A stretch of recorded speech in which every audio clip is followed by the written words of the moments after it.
All right, welcome everybody to another episode of the Inside in Tennis podcast. Mitch Michals here. This podcast, all part of the Believe Network and available on all your podcast platforms into the month of November. A lot going on in the world of tennis. We've reached the end of this 11-month odyssey. Women's season is in the books. Men are playing the ATP Finals. A lot to talk about and recap life on tour. And who else to do it than a veteran of several decades, not just years, but decades. He's a TV broadcaster, Tennis Channel, match coverage, second serve, works with the USTA coaching, a man of many hats, but a favorite guest of this show, Nick Monroe, joining the show. Nick, always a blast, man. Good to catch up with you. Mitch, thanks for having me, man. Looking forward to it. Yeah, the grind doesn't stop. I mentioned the hats. You're on the East Coast right now, USTA working. It's a busy time of year for all of us, and we know that if you want to make it in this world of tennis, right, you got to put the work in and just grind consistently. Yeah, you really do. And I'm as you said, I'm here in Lake Nona right now. I help the USTA as a national coach, so come in some weeks to help out our younger kids. So there's a futures event that's going on here in Lake Nona this week, and the boys side is who I'm work with. So our 15, 16, 17-year-olds are playing in the qualies and the main draw, and so it's so good for the kids at younger ages to be able to play some of these pro events and play against the guys who are trying to make it on the tour, and at 15, 16, 17 be able to experience that, and and the hard work and work ethic that it takes to play against these guys. So it's a lot of fun to kind of be on this side as well, and help them develop. Yeah, I don't want to sound like super old. I know it's like the back in my day type of thing, and you could say the same thing too. A lot of people are nostalgic for how much better they think it was in their era. But one of the things I think is good about this time, and you can correct me if I'm wrong, but it seems like there's a lot more access for young players to the pros, to people to learn from than maybe in years past. Yeah, I mean, look, there's so many futures events, that the players can play, and there's also a lot of ITF events now in the States. I think when I was a junior, we didn't have a lot of ITFs in the U.S., and so I had to go internationally, and didn't really have the money to do that. So the only time I could go was with the USTA when they would help take me over there. But now for these juniors to be able to play ITFs and be able to play futures in the States. There's just so much more access to be able to get those high quality matches, and I love being on this side of it because it opens their eyes, right, as to the the pace of ball, how physical you need to be now in this sport to be successful, and they see the Sinners and Alcarazes, but it starts at these young ages, and working on the fitness day in and day out and what it takes. Yeah, you start small, you put the work in locally, and then you get to a point where maybe you're one day in a tour finals getting these Yeah, record paydays that we've exactly, seen. Uh, exactly. I want to talk about the men's side in a bit in great detail, but the women's season recap, we can talk about the tour finals in Saudi Arabia. Nick, it was won by Elena Rybakina, who not only won the tour finals, but won every match she played in. It Yeah. was an impressive performance, to say the least. We've known that she was this player that can win elite majors, can win slams, can get to this level, but had a rough patch, had the injury stuff, everything that was going on with her. But she wins every match against the very best in the world, Nick, and she finishes her year, how about this, 22-4 going Yeah. away. And we're not Yeah. talking about, lower level tournaments. We're talking about beating the very best. It was startling what she's able to do when she's on to the best female tennis players on the planet.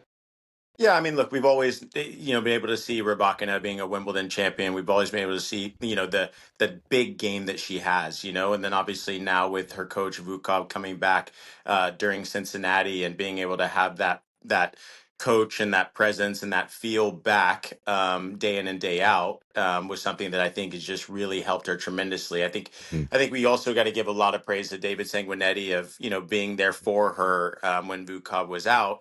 To be able to ride the ship and help her develop Yeah. her game. Mhm. And so, as you mentioned, I mean, this year she went 2-3 against Sabalenka, and the third time they had played, she had quadruple match points in that third match, right? So Yeah. could have been 3-0. Yeah. And so, she has that big game, and so now it was on full display, as you mentioned, 23-4 to finish the year. I mean, she has that big game where now people need to be talking about her as far as will she be the one winning Yeah. a lot of the majors coming up. Is there something to be said too? Because yeah, you mentioned she lost to Sabalenka in Wuhan and then finished, I think, Right. 11-0 or so, like won her Yeah. last 11 matches. Is there something to be said though about this playing under stress, playing under fire? Bradley Kahn brought this up too, where she was the last one in the tournament. Like she had to win literally the last match against Victoria Mboku just to get here. Yeah. But then Yeah. you're riding high. You just had to play pressure tennis, and you have been under the microscope, so you're feeling even more confident. Yeah, I mean, I think, and look, I think when you have that confidence of having won a major before, and then Hmm. now again having her coach back, it's like, okay, I'm when I'm in these situations, I know what to do, and I think Yeah, he was able to kind of be able to calm her down and say, okay, there is stress as far as needing to win the tournament to get into the final eight, yeah, but she was like, what stress, and obviously with her game, she's such a great spot server. Her first strike tennis off the forehand is amazing. I was watching some of the highlights back last night of where she played Sabalenka in the finals just now, yeah, and she was the one kind of out hitting Sabalenka off the first or second ball, and you're yeah. just like, geez, like no one does that, no one else really can do that on tour, and so again, because she has that confidence now, and she mentioned how she's been kind of working more on her body and taking care of her body and not as much time on court, but just Yeah, wanting to stay physically fit and working on her body yeah, because that's a lot of matches that she's had to play, yeah. right? And so, Hmm. you can't really Hmm. train as much because you're winning so much. So being Hmm. able to work on your body is just as important. Yeah, she missed a lot of tournaments as well. Like, just was not Yeah. able to play. So that was as impressive as anything, is that she played all this tennis and still fit. Right. And beating Sabalenka 7-love in that final tiebreak, what Arena's done all year in tiebreaks, is pretty insane too. But Yeah. as far as Sabalenka goes, like obviously you want to win the last match of the season. Only one person can in this case, and she finishes again year-end number one. Just every tournament seems like she's making it deep into these big tournaments, Yeah. winning it, final, semi, and also Nick, there's something to be said as a fan. She's playing the most entertaining matches, whether it's Pagula, Yeah. Iga, Rybakina, Anisimova, Coco. Like the matches that are the most exciting, she seems to be the common denominator in them. Yeah, she sure does. And look, Sabalenka, look, I just really like the team she has around her. I mean, we had Jason Tracy, her Yeah, fitness physio guy on second serve a couple of months ago, and just talking about how they like to keep things fun and relaxed and obviously make sure that her body's in the right place, but also that her mind is in the right place. And that's why you see them playing jokes and playing games and during warm up. And, he had a tattoo on his head, a fake tattoo on his head, when she plays matches, just something to make her smile, right? So, sure, there's a lot that goes into the tennis and hard work and all of that, but your mind needs to be in the right hmm, place. I really love the fact that she brought Max Mirny on late at the end of this year coaching, because that's somebody that she had always looked up to, that had hmm. been kind of a mentor for her. And I Yeah. played against Mad Max, the Beast, Yeah, I on was going to tour, and ask you, he what was. can you tell us about Max? Because you cross Yeah, I paths with mean, him a look, I lot. mean that guy left no stone unturned, Yeah, right? Left no. He was always the first one in the gym, the yeah, last one to leave the gym. And he was always working on his body. He was always stretching, yoga. He would do everything it took to get the most out of his body. And again, he was a big guy. He would serve and volley, but he also yeah. could play from the back. So he had an all-court game. It wasn't just that serve and volley, but obviously in doubles, he made it number one in the world. But he brings kind of a calming presence to her as well. And one thing when we spoke in Cincinnati, I was like, okay, what are you guys working on in her game? And he said, look, she already has the big strokes, but the biggest thing I want to see from her is Yeah. her ability to come forward a little bit more and play that transition game. So, again, it's just a matter of time before that keeps improving as well. So, it's just the sky's the limit, obviously, for her, Rybakina, Swiatek. That's why the women's tennis game is so much fun right now. It certainly is, for Sabalenka too. And I don't have to tell you this, but I do love the fact that she releases all the, I'll call it negative energy, the frustration of a loss right away. Like Yeah. you can take it how you want it in certain ways, but it doesn't linger with her. She just gets it all out of her system and then it's fine afterwards. I think that there's something to be said and maybe learn from that. Yeah, no, absolutely. It's something that we try to teach our juniors here. Yeah. Guys will get upset if they miss a forehand or a backhand. I'm like, look, I remember that when I was 14, 15, 16, and I thought the world was coming to an end because I missed a Yeah. cross court forehand. And that's fine. You can get upset, but how fast can you recover and get Hmm. ready for the next forehand and the Yeah. next point? And so, as you mentioned, with Sabalenka, absolutely. I mean, she gets upset. She might say something that maybe she regrets right away just because she's in that moment or whatnot, but she's able Hmm. to kind of turn the page, flip the page really quickly and move on, which is what all the great champions can do.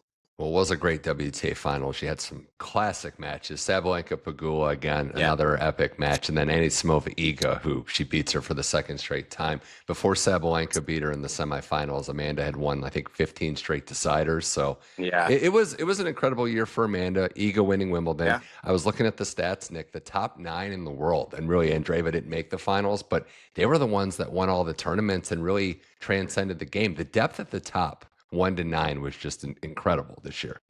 Yeah, the depth at the top's incredible, and as you mentioned, Anisimova. I mean, how great was that to be able to kind of take the hit that she did in the Wimbledon final, and then to be able to come back and make the U.S. Open again, and do so well. So I think it just shows. Look, as you mentioned, the top 9. I mean, they're so good, but they keep getting better, right? They're Mhm. pushing each other. Rybakina knew she had to up her game. She knew she had to serve Yeah. better, have that +1 forehand, be a little bit better. Mhm. Coco Gauff is continuously, she hires a new Yeah. coach at the U.S. Open to work on her serve and her forehand. So, it just shows that all these players are Mhm. continuously trying to get better day in and day out. Yeah, we had Paulini win Rome. We had Yeah. Andreeva win Indian Wells. That's why I go to 9. Pagula had such a great year. It was special. Yeah. Is there anyone you think that could be maybe up next? Like if you're looking at players that, because we know it's all fluid. There's players that are Yeah. established, but any Yeah. players you're looking at maybe to get in the top 10 next year? Yeah, I mean, I'm looking at Victoria Mboko. I'm looking at Alexander Yala. I mean, those two players, Mboko especially because of her firepower, right? And Uh-huh. I feel like, normally, we saw her make that run at the 1,000. I mean, she was able to handle the moment very well, right? Hmm. And I feel like just her firepower, Alexander Yala as well. I mean, we saw what she did in Miami. I Yeah. think, they just have to Hmm. kind of come into their own. But those are two players for me that I would say watch out for to be Yeah. to be next in that top 10. And Boku already into the top 20 and doing something that's Yeah, pretty cool, winning her last match of the year, getting a title on the way out. That'll make you I fly know. high in the Yeah, offseason. why not do that? Let's just win a title and then call it a preseason. I also want to give a shout out to Kudermetova and Mertens for winning the doubles crown. It was Yeah, impressive there. It was really nice to see. Siniakova and Taylor Townsend weren't able to win it, but Siniakova clinches year-end #1 doubles. No shocker there, given how great she is. And we also saw Nick on the women's side, especially some musical chairs with partners too. So is that something as a former doubles player, like you're looking at, like maybe okay, partnerships end even at the very top, and we're looking to see who plays with who next year, right as the season ends. yeah. I mean, look, it's always interesting, right? You think if you make the final 8 that you stick with your partner, but I know Aaron Ratliff will be playing with Asia Muhammad next Hmm. year. And Ratliff and Dabrowski obviously had an amazing year. Hmm. I believe won the U.S. Open and Yeah. just had so many great results. But again, it's a business, right? And Right. and you have to spend so much time with this person day in and day out, and so you want to be with someone who you enjoy being with. Day in and day out, Yeah. and also, but again, you want to make sure you get the wins. So you got to be careful when you choose a partner. Yeah. Make sure you get the wins because Yeah. you Yeah. might be going back to your former partner pretty quick. But yeah, I mean, it's look, if you're winning, it's all good. So yeah, there'll be a few musical chairs on the women's and the men's side. I do think that that's part of it. Like saying it's a business isn't always a bad thing. Like it's not personal, like we might think on the outside. Why did they Yeah, break up? It could just be a yeah, run. It could be schedules, and yeah, especially players that balance singles and doubles. It's not always going to align. So similar to right. coaches, right? Like there's coaching relationships that are agreed upon a certain amount of term, and it's not personal all the time when people break up, so to speak. Yeah, it's not personal. Yeah. I mean, look, again, it's a business, and you want to see your ranking go up. You want to see your Mm. bank account go up, and if that's not happening, Yeah. you might have to switch coaches, and you're still going to be friends with that person. And let's say, for instance, Francis Tiafo and David Witt. I mean, they're still Yeah. going to be boys, Hmm. and it just didn't pan Yeah. out. Ranking wise, with Francis now being at 30, but both guys will go in great directions Hmm. moving forward. We got more with Nick Monroe here on the Inside in Tennis podcast. We're talking tennis as the pro season winds down. We're into the final stages of the year. Final tour events preceding the ATP Finals took place, and two very interesting storylines, two very different types of champions, starting with the GOAT himself. The old dog gets another title, 101st for Novak Djokovic. He beats Lorenzo Musetti in the brand new Athens 250, moved from Belgrade. But for a 250, you're literally not, it's not possible to see a better final than this. Two top 10 Yeah. players going at it. Djokovic gets the win in 3 sets, rips the shirt off after. You can see what it means to him for a lot of reasons, Nick. But starting with the tennis, for Novak Djokovic at 38, to beat a motivated, hungry player, a top 10 player in Lorenzo Musetti, shows that the old dog still has it and still has that fire deep burning within. Yeah, I mean, he sure does. And look, he talks about it how, he sees what LeBron James is doing at 40 years old. He sees what these older athletes are doing, staying out there and playing at a high level. And he says, "Look, I'm getting motivation and want from those guys, and wanting to be out there." And look, I mean, Novak Djokovic is, anything he puts his mind to, we feel like he can do, right? Because again, he's one of those guys who also leaves no stone unturned, right? He doesn't hope it's going to happen. He makes it happen, and I go back to, a couple of years ago when he was in the Wimbledon final, and, he won in the semis, and I was in the gym. I saw him literally come in the gym after he wins the semifinal match, before the finals, right? So he literally is in the gym. He's doing his recovery. He's always just making sure that he's on top of his thing. So to win there in Athens, first year tournament, obviously he owns it. He and his family. Sure, there could be pressure there to win this tournament. It's your first year having it, but again, he's been there, done that, and what an amazing win it was. It's just so impressive given all he's been through and given the fact that he Yeah, hasn't played consistent tennis, that he's able to yeah, come back and still have yeah, it and fight. I mean, he lives for the fight. You can see it with him. And yeah. yeah, I think going forward, right, like he's talked about it, he's at a place where he knows he's consistently one of the best, but maybe not Yeah. being the best. That's the future because we see the level, right? Like the level is still an Right. elite level, Yeah. but if his goals are to not just get there but win slam titles, it's going to be tough not just for him but everybody not named Alcaraz and Sinner. Yeah, I mean, look, I think for Novak and for anyone on tour, but especially for Novak being 38, the recovery just maybe takes a little bit longer. So fitness is going to be at a premium. His Hmm. fitness needs to be at a premium to be able to hang with the Alcarazes and Sinner. If he needs to go 4 or 5 sets, let's say in Australia, when you're going 4 or 5 hours in a match, right? So I think Yep. the fitness is going to be something that he has to put a premium on over the preseason, as any other player does as well, but even more so for him. And again, I mean, he beat Alcaraz this year Yeah. in Australia, right? So he's done it before. Loves playing in Australia. So you never know. You never Yeah. know with the goat and what he can pull out of the hat. Were you surprised at all that he didn't play in the ATP finals? And saying that, I want to also bring up that his decision making was part of the rules, which I think were not. There's a reason why they changed that the race ends in Yeah, Paris next year, so this doesn't happen again. But yeah. it was his decision to get through the week and see. But were you surprised that it came down to the wire and he didn't play?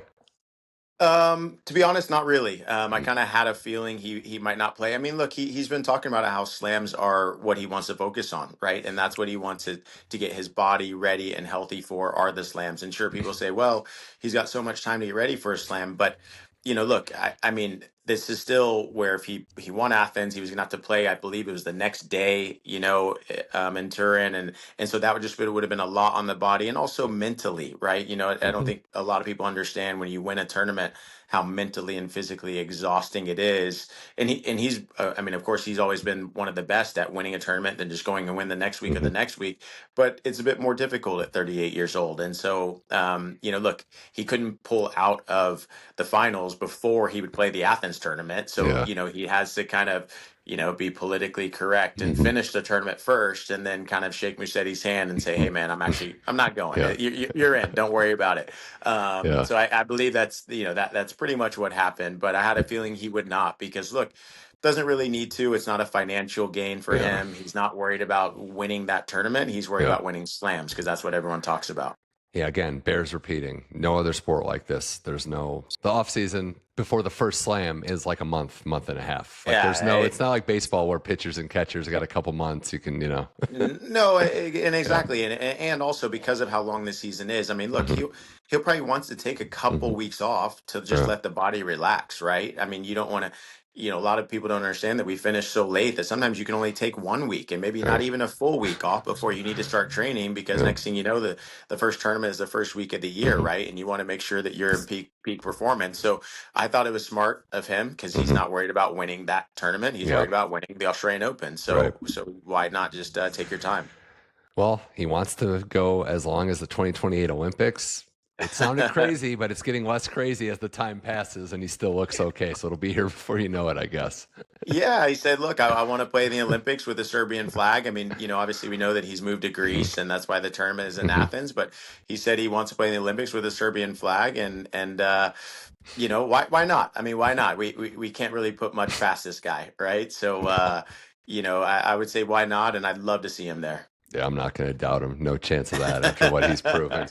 Well, the other side of it, the other champion, first-time champion on tour, winning Metz. What a season for the American rookie. Caps off a rookie year. Learner Tien, he wins that final. He does it in 3 sets again. He beats Cam Norrie, so no slouch there. Up to number 28 in the world. This season, starting in Australia with the shot that he fired, beating Medvedev, and then going all the way through this year, notching some big wins. Zverev's on there, other good players. Just an incredible season for a player that looks well more wise behind his years and has some serious game. But Nick, someone you know very well, Learner Tien getting that first title. Look, I mean, what a win it was for Lerner, and I believe he was down 5-1 in that third set breaker and came back and won it. And, again, he doesn't have all the miles as all these other guys do as far as, the season's so long, da, da, da. So for him, look, when I saw the draw opening up, I felt like, okay, Learner Tien, could be his time. And sure enough, he was able to get it. And you mentioned that win over Medvedev in Australia. I mean, look, Learner Tien started the year 122 in the world, right? And then he went into Metz 38 in the world. Now he's 28. But that win over Medvedev, second round in Australia, I was actually commentating that match courtside. And I was just so impressed with, number one, how he stuck to his game plan. I mean, he was hitting so many balls into Medvedev's forehand. Then he used the slice. Then he used the short slice and the drop shot. So the variety that he was bringing to Medvedev was just throwing him off. And also for Lerner, what I noticed then was his ability to handle the moment, right? So being able to handle that moment, and then it goes to the fifth set, then I believe there was some rain that dropped on the court for a little while, It was like and he 5 just kind of a.m. it was so late, and he was just sitting there, and he was like smiling about it because the ball boys were out there with towels trying to get the court dry, and he was just enjoying the moment. So, look, just being able to handle moments like a Metz, right? When you're down 5-1 in the third set, this is going to be your first title. And, he's the first teenager to win an ATP event since Andy did it Andy Roddick, since when he was 19 years old. Just being able to handle that moment is something that's just so impressive for him. And also, you better believe that he also probably knew, hey, if I win this, I'll be seated in Australia. I mean, there were a lot of things riding on winning that Metz title, and he handled that moment extremely well. Right. I didn't even know the rule that if you're top 30, you get like the entry to all the 500 events. So that, I mean, that was massive. And he's mentally strong. He's actually put the work in, like you could see with the endurance. That's someone that puts the work in. And the approach is there. How he handles success and failure, just the same, is special, as is the fact that seeing Michael Chang in his box is just awesome. And he was pretty intense on that title. I don't know if you saw the replay. He was like in a primal, like, let's go, really excited with the comeback of his player. Yeah, I didn't see that replay. I'm gonna have to go back and look at it. But we did have Michael Chang on second serve a couple months ago, and I believe it was right after the Asian swing. And one thing Michael said is, I mean, look, this guy's the ultimate pro, and so it's great when you can coach a player and you don't have to pull his hand to get to the gym and pull him to get to practice court. Michael Chang was a guy that I looked up to as a kid, as far as how fast he was and made so many balls and made you work. So it's a perfect coach for a Learner Tien, that fits in with that mindset of like, hey, we're going to absorb pace, we're going to run, we're going to mix it up, we're going to have a great lob, we're going to have short slice. So, basically able to bring kind of his style into Learner Tien, and how good is that to be able to see a guy like Michael Chang in your box? That's got to give you so much confidence in these bigger moments as well, for a guy like Michael to say, hey man, you can do it. Doesn't matter if you're down 5-1 in the third in Metz in that final and the tiebreak, like you can get it done, right? And so Learner is a player that everyone should be watching, and even the young juniors that we have here at the USTA, we're making sure that they're watching some video of this guy. How about him finishing the year as the 4th highest ranked American? Who would have had that at the start of the year too? It's incredible. Yeah. I mean, when we started the year 122, no, that was not probably what people thought. Depth of the game is great, especially on the state side. We'll see if we get to that slam level, but these young players came in, and it really did start like next gen. You see guys like Mickelson and Lerner pacing, but USTA is back to, it's funny how I always think about this with sports, right? A lot of it is cyclical. It's like impossible to have sustained growth. You're going to have ups and downs, but it seems like we're entering a wave of young American talent again, which is kind of nice. We are. I mean, look, I look, okay, Fritz and Shelton, Tommy Paul, Learner Tien, Mickelson, Tiafo, all these guys are pushing each other, Hmm. and I'm here again here in Lake Nona right now, and Jensen Brooksby just started his preseason Yeah. yesterday, so he's in the gym already, getting ready for, the what it's going to take to go into next year, right? So Hmm. all these guys, they see that top 30 marker, that top 32 to be seeded, and the top Hmm. 30 to get into all the 500s, like all these guys, they have a vision and a goal, and they're writing them down and visualizing it and going for it. Yeah. Two players I want to shout out to, Ethan Quinn and Spizzirri. Great years Yeah. leveling up. I mean, it's not always, there's so many goals in tennis, and it's about where you start, where you finish. And those guys, especially, just elevated their game. So it's been very fun to see that as well. Yeah, no, it sure has. I mean, you mentioned a guy like Spizzirri, and he was at University of Texas, won the NCAA title there, and for him to come out and again, he's the ultimate. Both of these guys are the ultimate professionals, Hmm. Quinn and Spizzirri. I mean, they leave no stone unturned. Then when they walk on the court, they believe they can win, right? Hmm. And that's Yeah. the biggest thing, right? We talked about that with our juniors as well. Who are you scared of? You're scared of nobody. When you walk on the court, you want to feel like and know that you put in the work to be Hmm. ready to play whoever you're playing against. And again, we had Spizzirri on second serve after he made that the deep run in the 250. I can't remember where it was. It was right after Asia, but he made it to the quarters, I believe, lost to Felix. And Yeah. he was just talking about, hey, man, it was great to play against a guy that highly ranked and see where my game was at. Yeah. But also, I wasn't scared of that moment, and he Yeah. went in going for it, right, and gunning for it. And yeah, so just leaving no stone unturned is what Ethan Quinn and Yeah. Spizzirri both do. So that's why they're doing so well. More with Nick Monroe here on the Inside in Tennis podcast as the 2025 season winds down and wraps up with the ATP Finals in play. No Novak Djokovic, but still a lot of great players, and we've seen some epic matches, including this morning as we record this. It was Carlos Alcaraz outlasting Taylor Fritz, Nick, in just a classic 3-hour match. Fritz has just leveled up so much, giving Alcaraz all he can handle. But what do the greats do? They find a way. And for Alcaraz, it was navigating out of that second set, winning in 3, one match away from the year-end #1, and notching his 15th top 10 win of 2025. So hard to poke holes at what Alcaraz has done this year, but Fritz gave him one heck of a match. Yeah, look, and they've been talking about how fast the court is playing there. It's a little bit of a Hmm. quicker court that they're playing on, and Alcaraz had mentioned, obviously he had the tough losing early in Paris, but he said, look, I just needed to take care of my body, so Hmm. my body's back healthy again.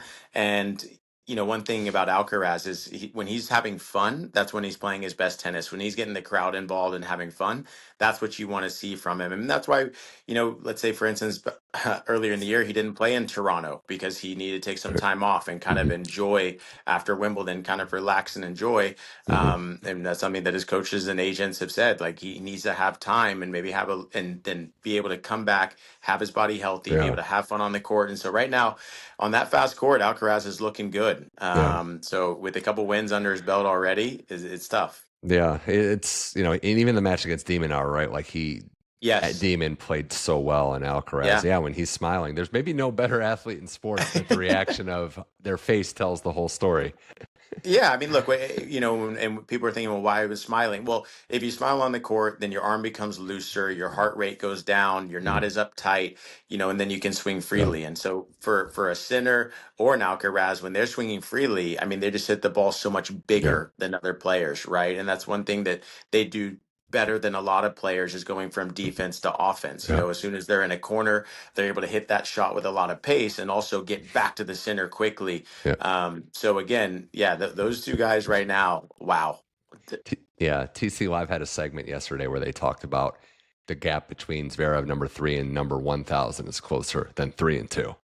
That's the point total Yeah, right now. that's That's the where we point are. total right now. Yeah. Yeah. That is So pretty wild. That is pretty wild. But we won't tell Zverev that. no, these players are obviously like you were saying, like you're putting the work in. You believe your game is great. You also know that the locker room knows like these guys are the standard right now, and you have to. Yeah, Brad Stein said on this show once, like you have to fire a warning shot at a smaller event. You have to put yeah, the work in. We're not going to really believe it until it happens at the big event, but the ATP Finals should not be viewed as a foregone conclusion. These players can push them. It's just the biggest thing for me, Nick, is going back to back against them. That's the Yeah. task. Like having to beat both in a same tournament seems nearly impossible. Right. Right. And it's also like having to beat him 2 out of 3 sets, maybe Hmm. one thing that you can maybe get it done, but it's the Hmm. 3 out of 5 that's more Hmm. difficult, right? I mean, that's a longer match. Um, but again, in order to beat either one of these guys, I mean, you're going to have a little bit Hmm. more firepower, but then Yeah. also a full court game, right? Which we see with Ben Shelton, right? He has to be able to, Hmm. he can serve and volley, he can slice and come in, he can hit and come in. You mentioned Brad Stein, with Tommy Paul. I mean, that's one thing that they've incorporated into Yeah. Tommy's game. And Brad has always said this is Tommy Paul 4.0, Tommy Paul 5.0, meaning the amount of years he's been with them. Hmm. And through each year, one year they were developing a little bit more backhand slice. The Yeah. next year they're developing hitting a return and coming in. So the development has to be there for each player. But in order to be an Alcaraz or Sinner, Hmm. you have to you have to be able to do something a little bit different. If you just play from the baseline with them, no chance, Yeah. right? You have to be able to come in. You have to maybe bring them in. They have to have some sort of variety and be Right. able to do it consistently enough over 3 out of 5 sets, Yeah. which is not easy to do to beat both of them, as you said, at a Grand Slam. It's very, very difficult to do. One of the things I learned in talking to coaches and teams of elite players is, the standardness of just being honest and transparent and open. Like Stein and I'm sure Taylor Yeah, Fritz's team, they know the advantages they have. They know how elite their players are. Stein's like, Tommy has all these advantages, but not against these two. Like he's yeah, openly saying, all right, you can do this against them, but just let's be yeah. real here. That advantage isn't going to work against the very best. We have to try something else, to your point. Yeah, I mean, Tommy Paul, look, I mean, he's one of the fastest athletes out there. I played doubles with him. He can come Yeah. up with some unreal things. And it's like, okay, playing defense, you can win a lot of matches by Mhm. playing defense, but against those guys, you don't want to be playing defense the whole match, right? Right. So you have to be able to play some more offense. You have to be able to come in, mix a slice, different things like that. So, yeah. Exactly right, right? Some things that win against other Yeah. players aren't going to win against those two. And it's how do you get, which is one of the more difficult things to do, but how do you get a Jannik Sinner off of his mark? Because as soon as he's able to play a first strike on you with a big forehand or backhand, Mhm. you're on defense, right? And then he's going to take over. So how do you play a first strike on them first? Or how do you kind of mix it up with some slice and bring them in? So you're really trying to just have to kind of Yeah. pick your poison of what you think is going to win on that day. Absolutely. It's easier said than done, to say the least. You look at the tournament so far. It was unfortunate how the Felix match ended with Sinner because he played so well in that first set. He'd really been playing well and had something going on. Was talking about his calf. We'll see what if he takes the court and what happens going forward in this event. But Felix was trying to push. We saw Zverev outlast Shelton in a tight 2-set match. Zverev's Yeah. won this event 2 times, so no shame in losing to Zverev for Shelton. Ben is going to finish the year in the top 5, which is no easy feat in tennis. So props to Shelton for getting back on the court and finishing a signature season. Yeah, props to Shelton. I mean, look, he's been so consistent this year. I know Matt Clower flew over from USTA to help him as well, to help he and Brian. But yeah, I mean, Ben again, like I've been able to watch his practices here in Lake Hmm. Nona, and what I'm always so impressed with is, in their 2-a-days, their second practice of the day is always serve and return or serve and volley, always transition. Everything they do has some bit of transition work in it, right? And you see a lot of players when they practice, it's just baseline hitting all day, and no work is kind of moving to the Hmm. net, getting forward. So when I watch Ben Shelton practice, a lot of his second hits are that transition work, that serve and volley, that serve and return. So again, it's just Ben Shelton, what a year he's had, and I'm sure that'll only continue. But again, it's being able to stay healthy for all these players. It's how do you finish? How do you Yeah. play the whole year healthy, and how do Yeah. you finish the year healthy to be able to start really Yeah. working hard to get ready for the next year? Absolutely. I mean, health is, because you can talk about players like in the WTA side who we might expect to see here next year, and it's about health, right? Like Jack Draper probably would have been here, but the health Yeah, situation. Holger, yeah, we know, can be great. The brutal Achilles situation. He's someone that if he's healthy, we expect to be in the mix. But then you do have yeah. the young. Then you do have the young guys too. We'll see if Jakob Mensik, Joao Fonseca was lighting the world on storm. What's the ceiling like for him? So, and that's the beauty of this game, right? The top is pretty Yeah. solidified, but it's pretty fluid to get here. And just making these finals, I keep repeating, is a huge accomplishment that should not be overlooked. Yeah, no, I mean, absolutely. And you mentioned Joao Fonseca. I mean, what a year and finish that he had to the end of the year by winning the 500 there in Basel, and just showing that, look, we saw him at Australian Open. He had to get through qualifying at Australian Open, and he was, I forget the numbers, but he was hitting his forehand, I think, third highest in pH throughout the first couple rounds there, in AO, and Do but you call he some of his also matches? Did you call some of he, his I matches did, I there? did call some of his Okay. matches, and I'm just always so impressed of how well Yeah. he handles the moment. Right, Yeah. every time he steps on the court, all of Brazil is in the stands, but he handles the moment Yeah. so well. I feel like he doesn't let his heart rate go too high. Hmm. He's able to just kind of stay in his routines, Right. and I think that's what all these great players do as well, is they're able to stay in the routines, point in, point out, Hmm. and that helps them be successful. But was able to call some of his matches, and again, the only time he gets in trouble is, I mean, because he's got such a big forehand, but sometimes he'll miss a forehand from, middle of the court somewhere, and you're like, wow, how did he miss that one? And so Yeah. it's just being able to rein it in. Sometimes he feels like, okay, maybe I'm going too big. Let me bring in the Right. targets and just kind of find that happy medium. But wow, what a year and what a finish he had. Yeah. Seeing his forehand and well, backhand too, but Oh. seeing it in person, it's going to sound different almost, like you No, think. it sounds different. You can hear it on the TV. It sounds different Yeah. as well. Well, we'll see how the finals turn out. If it's Alcaraz and Sinner again, no one's going to turn down that. It might be number one, might already be decided. Seems like it will be, but Jannik wants to defend this title and show out in Italy. I think that's the biggest thing, right? He's not going to want Alcaraz to get one over for him anywhere, but especially in Turin.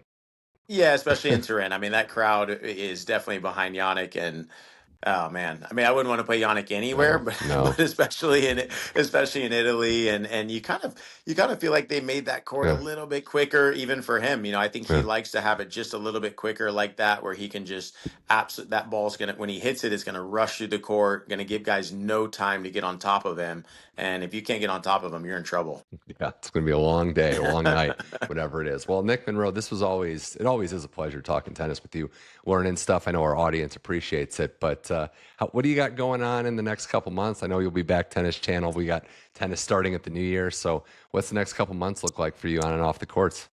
You know what, man? I'll take a couple weeks off. As I said, I'm here in Lake Nona this week. I'll take a couple weeks off, and then I do come back in December over the preseason here to the USTA in Lake Nona. So for people who don't know, Ben Yeah. Shelton now trains here out of the USTA, lives in Orlando. Jensen Brooksby also trains here. Mackie McDonald, Jen Brady is here in Lake Nona, Madison Keys, and then obviously we have a lot of our juniors here. So there'll be a lot of players here over the preseason. So I'll be here for 2 weeks helping out with that, and then we're Awesome. also doing a doubles camp, doubles week here. So we'll have a lot of our players that are inside the top 200. We'll have about Yeah. 10 to 12 of those guys coming here to train with Hmm. Bob and Mike Bryan and myself for a week. And so we'll have a good preseason here in Lake Nona and get everyone ready for Australia. Wow, those are some heavy hitters. You're just naming like a who's who of American tennis right there. It's pretty good. Yeah, it's good to bring them all to Yeah. one place and get everyone working. It's the best. It's awesome. Well, Nick, always a blast, man. This is so fun. Appreciate you taking time out of your busy schedule for coming on the show. We love having you on the Inside in Tennis podcast. All the best going forward, and can't wait to chat again soon. Mitch, appreciate you, buddy. Thanks a lot. That was Nick Monroe. This is the Inside in Tennis podcast. We are available on all your podcast platforms. Whether you listen on Apple, Spotify, iHeart, Amazon Music, the podcast can be found there. Just search Inside in Tennis podcast and subscribe so you get every episode automatically downloaded to your listening device. And leave a rating or review if you'd be so kind. We'd appreciate that as well. The video episodes are on the YouTube channel at Mitch Michals, so you can subscribe there. And we're back in a few short days to talk more tennis, wrap up the 2025 season, look ahead, and talk to some really outstanding people in and around the game. So for Nick Monroe, I'm Mitch Michals. This was the Inside in Tennis podcast. Thank you for watching or listening, and I'll talk to you soon.